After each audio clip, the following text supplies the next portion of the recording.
Moscow में अचानक अमेरिकी हलचल ने पूरी दुनिया का ध्यान अपनी ओर खींच लिया। CIA प्रमुख, CIA निदेशक जॉन रेडक्लिफ बिना किसी पूर्व घोषणा के रूस पहुंचे।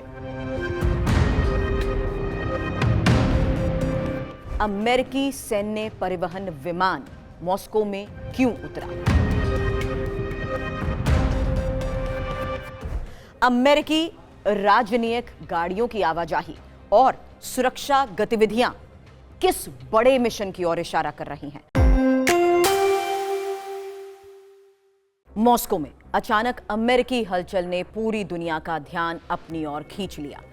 CIA प्रमुख, CIA निदेशक जॉन रेडक्लिफ बिना किसी पूर्व घोषणा के रूस पहुंचे। क्यों? उसी दौरान अमेरिकी सैन्य परिवहन विमान मॉस्को में क्यों उतरा?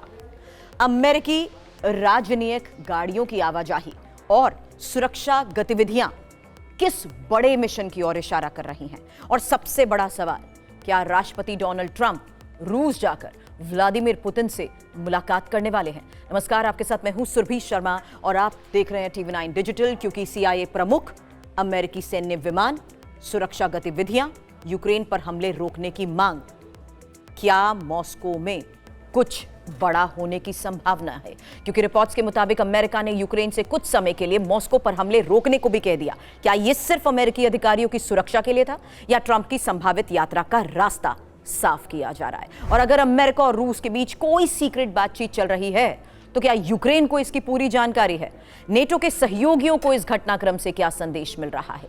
क्या वॉशिंगटन युद्ध खत्म कराने की कोशिश कर रहा है या कीव पर समझौते का दबाव बढ़ा रहा है? यही वजह है ये एक्सप्लेनर इस समय बहुत जरूरी है, क्योंकि यहां हर संकेत महत्वपूर्ण है, हर अटकल को तथ्य मानना खतरनाक है। समझते हैं मॉस्को में आखिर चल क्या रहा है, इसका असर यूक्रेन, रूस, अमेरिका और नेटो पर कितना पड़ सकता है।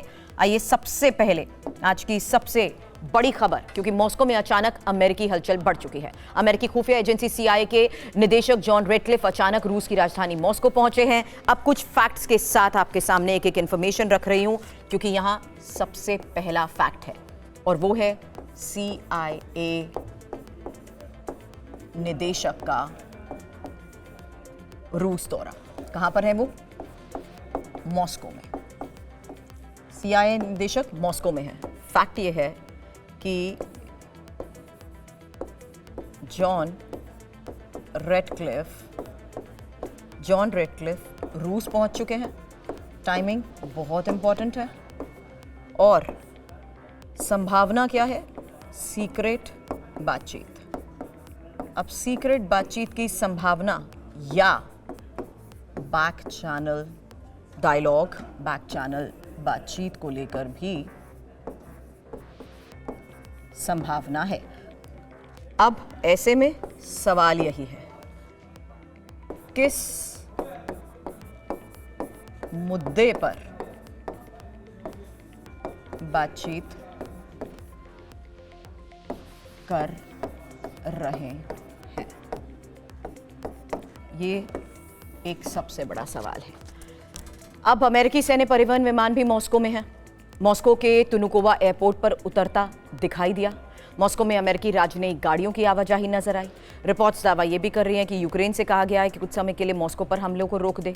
सवाल यही है कि क्या ये सब घटनाएं महज एक सीक्रेट अमेरिकी रूसी बातचीत का हिस्सा है या राष्ट्रपति डोनाल्ड ट्रंप की रूस यात्रा की जमीन तैयार हो रही है? इस एक्सप्लेनर में इन्हीं अहम सवालों के साथ साथ वो फैक्ट्स आपके सामने रख रहे हैं।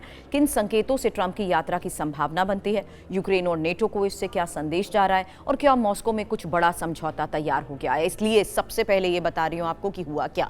अमेरिकी CIA निदेशक जॉन रेडक्लिफ की मॉस्को यात्रा की खबर सामने आई। यात्रा सार्वजनिक कार्यक्रम के तौर पर घोषित नहीं की गई। अमेरिकी मीडिया रिपोर्ट्स के मुताबिक रेडक्लिफ रूसी अधिकारियों से बातचीत के लिए ही मॉस्को पहुंचे हैं। अब CIA निदेशक मॉस्को पहुंचे। यात्रा से पहले इसे सार्वजनिक नहीं किया गया। रूसी अधिकारियों के साथ बैठक की खबरें आई हैं। CIA निदेशक आमतौर पर सिर्फ औपचारिक राजनयिक बैठकों के लिए ही विदेश यात्रा नहीं करते हैं। वो खुफिया सूचनाओं, सुरक्षा जोखिम और संवेदनशील बातचीत से जुड़े मुद्दों पर भी चर्चा कर सकते हैं। इसलिए संभावना ये कि बातचीत में यूक्रेन युद्ध, रूस अमेरिका संबंध और संभावित युद्ध विराम जैसे मुद्दे शामिल हों। लेकिन रेडक्लिफ की यात्रा अपने आप में ट्रंप की यात्रा का प्रमाण नहीं है। लेकिन अब एक और सवाल, क्योंकि यात्रा की सीक्रेसी को लेकर जो फैक्ट सामने आ रहे हैं, यात्रा की गोपनीयता को देखते हुए, यात्रा की गोपनीयता को देखते हुए दौरे की कोई घोषणा नहीं की गई। दौरे की कोई घोषणा नहीं हुई, जो फैक्ट मैंने आपको बताया। संवेदनशील मिशन की संभावना को देखते हुए भी ये सवाल। अब संवेदनशील मिशन की बात हो रही है तो वो क्या, जाहिर सी बात है संभावना यूक्रेन रूस युद्ध को लेकर भी बन रही है। अब इन संभावनाओं के बीच में ही सवाल ये, आखिर सार्वजनिक क्यों नहीं, क्यों इतनी सीक्रेसी बनाई जा रही है? निदेशक की यात्रा महत्वपूर्ण भी है। CIA निदेशक अमेरिकी प्रशासन में एक बेहद संवेदनशील पद पर होते हैं और वो केवल खुफिया एजेंसी के प्रमुख नहीं होते, बल्कि कई बार वो ऐसे संदेश भी पहुंचाते हैं जिन्हें सार्वजनिक चैनल से साझा नहीं किया जाता। अब रेडक्लिफ ट्रंप प्रशासन के वरिष्ठ अधिकारी हैं। उनकी मॉस्को यात्रा ऐसे समय में हुई है जब यूक्रेन युद्ध पर तनाव भी जारी है। संभावना यही है कि वो रूस को अमेरिका का कोई क्या संदेश देने गए हैं। अब ये संदेश 3 तरह का हो सकता है, क्योंकि इन 3 तरहों के युद्ध संदेश की अगर बात करें तो सबसे पहला फैक्ट, युद्ध को नियंत्रित करने की क्या ये कोशिश है। युद्ध को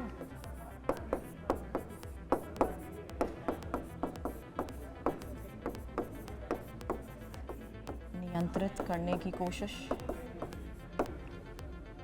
पॉइंट 1। दूसरा, रूस और अमेरिका के बीच क्या कोई रशिया और अमेरिका के बीच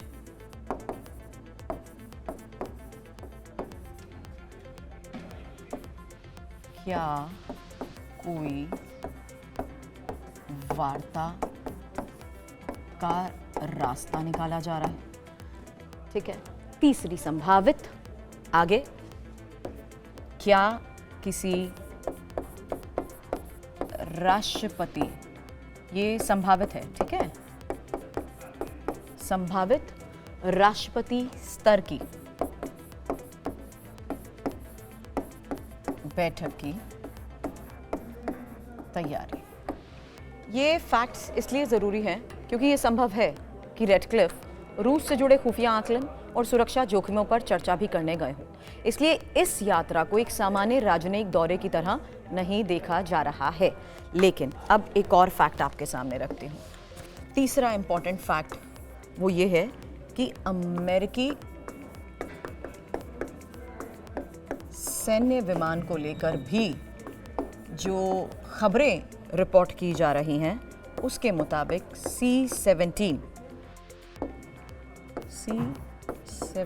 विमान मॉस्को उतर चुका है और ऐसे में विशेष सुरक्षा और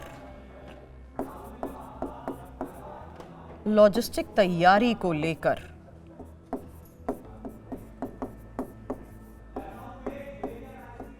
संभावना। तो सवाल फिर यही आता है, क्या ये किसी बड़े दौरे की तैयारी है? C-17 विमान राष्ट्रपति यात्रा की तैयारी का जिस तरीके से संकेत दे रहा है, उसमें एक और सबसे बड़ा फैक्टर है। अमेरिकी राष्ट्रपति की विदेश यात्रा से पहले कई तरह की तैयारियां की जाती हैं। सुरक्षा दल की, संचार की, उपकरण, वाहन, मेडिकल सुविधा, लॉजिस्टिक सपोर्ट अक्सर पहले पहुंच जाते हैं। अब एक और सबसे बड़ा फैक्ट, राजनयिक गाड़ियां। देखिए, यहाँ पर एक्सपर्ट्स हर गतिविधि को जिस तरीके से जोड़ते हुए संकेत जो मिल रहे हैं, उन तस्वीरों के आधार पर, फैक्ट्स जो सामने आ रहे हैं, उसी आधार पर मानते हैं कि राजनयिक गाड़ियों की मूवमेंट की जिस तरीके से खबर है, उसमें अमेरिकी डिप्लोमैट उसमें अमेरिकी डिप्लोमैटिक वाहनों की आवाजाही की खबर है। अब इसका क्या संकेत है? वाहनों की आवाजाही का जो संकेत मिल रहा है उस आधार पर ये संभावना है कि कोई ना कोई उच्च स्तरीय प्रतिनिधिमंडल इसका हिस्सा है। ठीक है, अब उच्च स्तरीय प्रतिनिधि मंडल अगर इसका हिस्सा है तो सवाल अभी भी एक और यही है, क्या ये राष्ट्रपति स्तर की तैयारी है? कोई राष्ट्रपति रूस जाने वाला हो तो स्थानीय सुरक्षा एजेंसीज के साथ साथ रूट, एयरपोर्ट, होटल, बैठक का जो वेन्यू होता है उसको लेकर समन्वय करना पड़ता है। ये भी एक फैक्ट है कि राजनयिक गाड़ियां सिर्फ राष्ट्रपति यात्राओं के लिए इस्तेमाल नहीं होती हैं। CIA निदेशक या किसी वरिष्ठ अधिकारी के दौरे में भी ऐसी सुरक्षा व्यवस्था सामान्य हो सकती है। लेकिन अब सुरक्षा व्यवस्था को देखते हुए एक सवाल इस बीच ये भी उठ रहा है कि मॉस्को में जिस तरीके की सुरक्षा गतिविधियां देखी जा रही हैं उसी दौरान यूक्रेन पर हमले रोकने को लेकर भी खबर है। यूक्रेन पर हमले रोकने को लेकर जो फैक्ट सामने आ रहा है उसके मुताबिक कीव से अभी फिलहाल अस्थायी रूप से हमले रोकने को कहा है।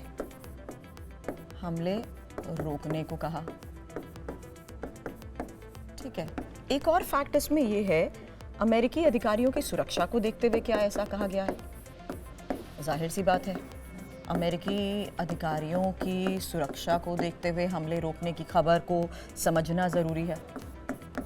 और ऐसे में सवाल यही है, क्या इसका भी संबंध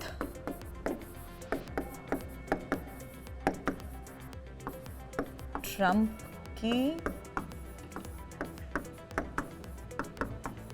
संभावित यात्रा से है? अब ये देखिए, जितने फैक्ट्स अभी तक सामने आ रहे हैं और जो संभावनाएं नजर आ रही हैं, वो सवाल कहीं ना कहीं यूक्रेन से मॉस्को पर जिस तरीके से हमले रोकने को कहा गया, रिपोर्ट्स दावा कर रही हैं कि अमेरिकी अधिकारियों ने यूक्रेन से कहा है कि वो कुछ समय के लिए मॉस्को और रूस के कुछ इलाकों पर हमलों को रोक दे। मीडिया रिपोर्ट्स में ये भी दावा किया गया कि यूक्रेन को सोमवार से बुधवार तक हमले रोकने का अनुरोध किया गया है। ऐसे में संभावना यही है कि इसके पीछे कई कारण हो सकते हैं। पहला, मॉस्को में मौजूद अमेरिकी अधिकारियों की सुरक्षा। दूसरा, बातचीत के दौरान किसी बड़े सैन्य हमले से बचना। तीसरा, अमेरिका और रूस के बीच संवेदनशील संवाद को बाधित होने से रोकना। अगर किसी अमेरिकी वरिष्ठ अधिकारी की मौजूदगी के दौरान मॉस्को पर बड़ा हमला होता है तो रूस इसे राजनीतिक उकसावे के रूप में देख सकता है। इसलिए अमेरिका शायद कुछ समय के लिए तनाव कम रखना चाहता है। अब सबसे बड़ी बात, युद्ध का मुद्दा जिस लिहाज से इंपॉर्टेंट है, इस युद्ध के मुद्दे में यही माना जा रहा है कि इस संभावित दौरे में यूक्रेन युद्ध के मुद्दे पर बातचीत। अनदर फैक्ट, क्या युद्ध विराम या नई वार्ता की संभावना बन रही है? और सवाल ये, क्या रूस किसी समझौते के लिए तैयार है? देखिए, अभी मीडिया रिपोर्ट्स में जितनी भी तमाम गतिविधियां आई हैं, उन तमाम फैक्टर्स को कंसिडर करते हुए इसलिए वॉशिंगटन यूक्रेन को यह समझाना चाहता हो सकता है कि कुछ समय के लिए सैन्य कार्रवाई को रोककर कूटनीतिक विकल्प को मौका दिया जाए। लेकिन कीव के लिए स्थिति असहज हो सकती है। यूक्रेन को डर हो सकता है कि अमेरिकी रूस के साथ कोई ऐसा समझौता ना कर ले जिसमें यूक्रेन की राय को पर्याप्त महत्व ही ना मिले। इसीलिए सवाल ये भी है कि क्या अमेरिका यूक्रेन का समर्थन करते हुए रूस से बात कर रहा है या वो यूक्रेन पर बातचीत के लिए दबाव बढ़ा रहा है। आगे एक और यूक्रेन के बाद सवाल आता है, वो है इसको देखते हुए नेटो को क्या संदेश दिया जा रहा है? नेटो को क्या संदेश? और नेटो के फैक्ट्स पर आने से पहले ये साफ नजर आ रहा है कि अमेरिका क्या कर रहा है। अमेरिका रशिया से सीधी बात कर रहा है, डायरेक्ट। ठीक है, और ऐसे में कीव पर जिस तरीके से दबाव बनाने की कोशिश हो रही है, अमेरिका ये साफ कर चुका है, अमेरिका ये साफ कर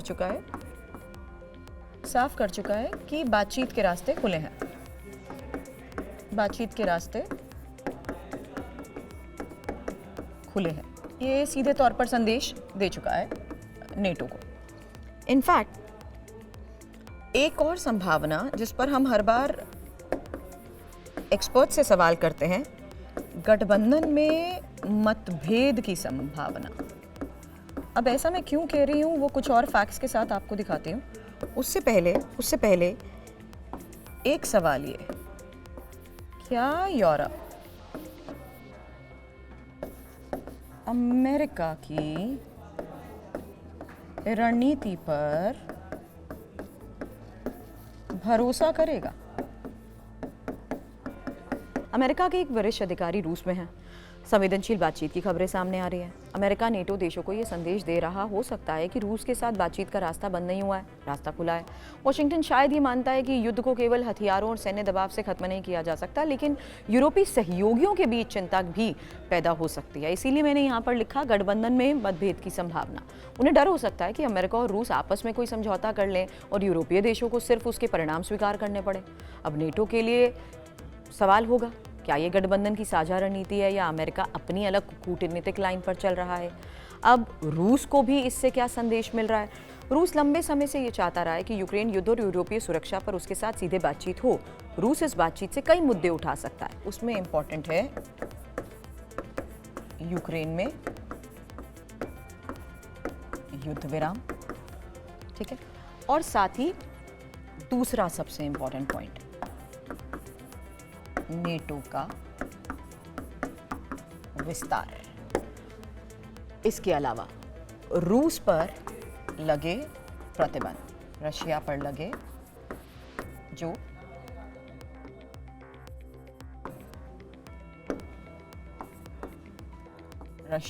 जो बैन लगे हैं, रूस पर लगे प्रतिबंध, और साथ ही कब्जे वाले इलाके को लेकर बातचीत, इलाके का जो भी भविष्य तय कर रहे हो उसको लेकर बातचीत। लेकिन CIA निदेशक की मॉस्को यात्रा हुई है और रूस अमेरिका के बीच संपर्क की खबर जिस तरीके से सामने आ रही है, इस बातचीत में युद्ध विराम या आगे की वार्ता के लिए कुछ बुनियादी शर्तों पर चर्चा हो सकती है। लेकिन अब संभावना ट्रंप और पुतिन की मुलाकात को लेकर भी है। ट्रंप और पुतिन मुलाकात। अब इस मुलाकात की संभावना कितनी है? सवाल यही है, क्या ट्रंप मॉस्को जा सकते हैं? ट्रंप की यात्रा के पक्ष में संकेत, CIA निदेशक की गोपनीय मॉस्को यात्रा है, अमेरिकी सैन्य परिवहन विमान का पहुंचना है, राजनयिक वाहनों और सुरक्षा गतिविधियों की मौजूदगी है, यूक्रेन से अस्थायी रूप से हमले रोकने का कथित अनुरोध, यूक्रेन युद्ध पर नए कूटनीतिक प्रयासों की चर्चा और यात्रा के खिलाफ सावधानियां। ट्रंप की यात्रा की कोई आधिकारिक पुष्टि तो नहीं हुई है, लेकिन C-17 विमान का उद्देश्य भी स्पष्ट नहीं है। क्रेमलिन ने विमान के बारे में तत्काल जानकारी होने से इनकार कर दिया। CIA निदेशक की यात्रा का उद्देश्य सार्वजनिक भी नहीं हो रहा। इसलिए अभी फैक्ट ये है कि ट्रंप की रूस यात्रा की संभावना बन जरूर रही है, लेकिन कॉन्फर्मेशन नहीं है। और अगर ट्रंप मॉस्को जाते हैं तो इसका असर क्या हो सकता है, ये एक और सबसे बड़ा सवाल।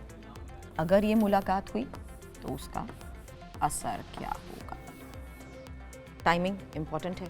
असर ये हो सकता है कि अगर ट्रंप रूस जाते हैं, पुतिन से मुलाकात करते हैं, तो यूक्रेन युद्ध की कूटनीति में बहुत बड़ा मोड़ होगा, क्योंकि रूस और अमेरिका के बीच सीधी उच्च स्तरीय संवाद बढ़ सकता है, युद्ध विराम की कोशिश तेज हो सकती है, यूक्रेन पर समझौते के लिए दबाव बढ़ सकता है और यूरोपीय देशों को अपनी रणनीति पर फिर से विचार करना पड़ सकता है। नेटो के अंदर अमेरिका की भूमिका पर भी बहस तेज हो सकती है, लेकिन कई जोखिम भी हैं, क्योंकि अगर ट्रंप बिना यूक्रेन की स्पष्ट सहमति के रूस से बातचीत कर रहे हैं या करने की कोशिश करते हैं, तो कीव और कुछ यूरोपीय देशों में नाराजगी बढ़ सकती है। यही एक इम्पॉर्टेंट फैक्टर है जहां मतभेदों की बात मैंने थोड़ी देर पहले रखी। रूस इसे अपनी कूटनीतिक जीत के रूप में पेश कर सकता है, जबकि अमेरिका इसे शांति की दिशा में कदम बताएगा। लेकिन क्या ये सिर्फ अटकल भर भी हो सकती है?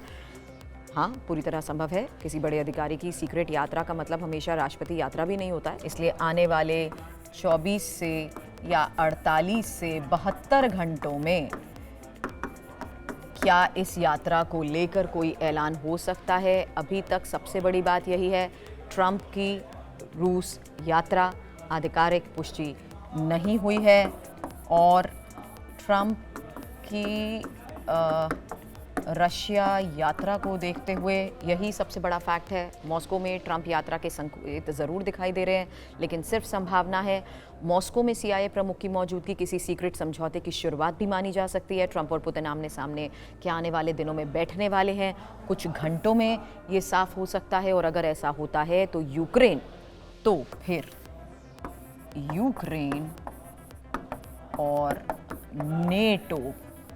यूक्रेन और नेटो की रणनीति पर इसका क्या असर पड़ेगा, आने वाले कुछ घंटों में ये तमाम सवाल हमारे सामने होंगे।